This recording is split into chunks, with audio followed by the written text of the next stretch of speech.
Now, in example 2, we are going to learn about how we're going to get different answers than x equals a number, or n equals a number, or p equals a number. You're going to realize that when you simplify both sides, the left and right of the equal sign, you're going to get the same problem. You're going to get the same left as the same right. And that's going to cause a different answer.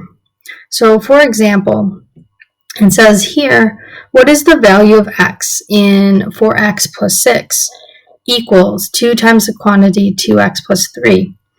Well, your algebra eyes have trained you to get rid of the parentheses first.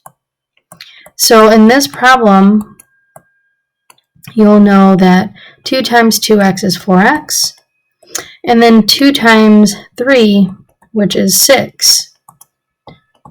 Now, if you notice, the left-hand side is identical to the right-hand side. We had 4x, we have 4x. We have positive 6, we have positive 6. This is actually called an identity. Because if you go through the motions, if you go minus 4x on both sides, they cancel out. We're left with no more x's. That means 6 equals 6. That's a true statement. So we got true statements when we plugged in variables before, when we got the right answer. But now it's different because the x's go away. They cancel each other out, and we're just left with an identity statement. So this happens when the variables go away and we don't have x equals a number, and we don't have n equals a number, p equals a number. We just have a number equals a number. So do yourself a favor, because what some students do, they try to make it work. They say, okay, 0x. No, you can't write 0x. It's not allowed anymore because it's eliminated. It's gone. It cancels each other out.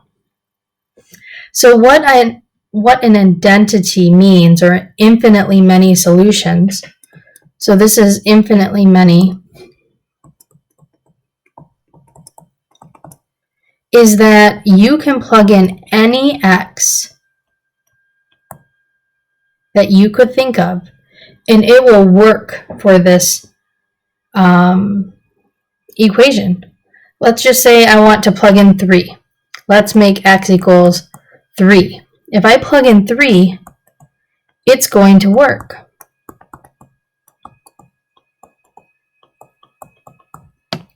So if I did the math, if I solve this out, 4 times 3 is 12, plus 6 is 18, 6 plus 3 is 9, 9 times 2 is 18. It works. If I wanted to plug in x equals 10, it's going to work. Any x that you can dream of, if you plug it into both locations, you are going to get the right answer because it's an identity. It means it's infinitely many. 4 times 10 is 40, so this is 46. 2 times 10 is 20, plus 3 is 23. 23 times 2 is 46. See, it doesn't matter what x it is. It can be any number that you choose. So when that happens, when you do your algebra work and the x's cancel out, right here, what I'm highlighting, the real answer is infinitely many solutions, or infinitely many. So if you want to put infinitely many solutions, that would be fine. Now, when the opposite happens, like part B, it says, what is the value of x in 6x minus 5 equals 2 times the quantity 3x plus 4? You're going to get the opposite. You're not going to be able to ever get a solution. So what that means is, if you have this problem, 2 times 3x gets you 6x, 2 times 4 gets you 8, if you notice, we almost have the same thing. We have 6x here, 6x here. But now we have a negative 5 and a positive 8. Those are different. So that's actually going to matter. If I want to minus 6x on both sides, that eliminates. The 6x cancels, the 6x cancels. So now we're left with negative 5 equals 8. Well, that doesn't make any sense. Negative 5 can never equal 8. They have to be the same number.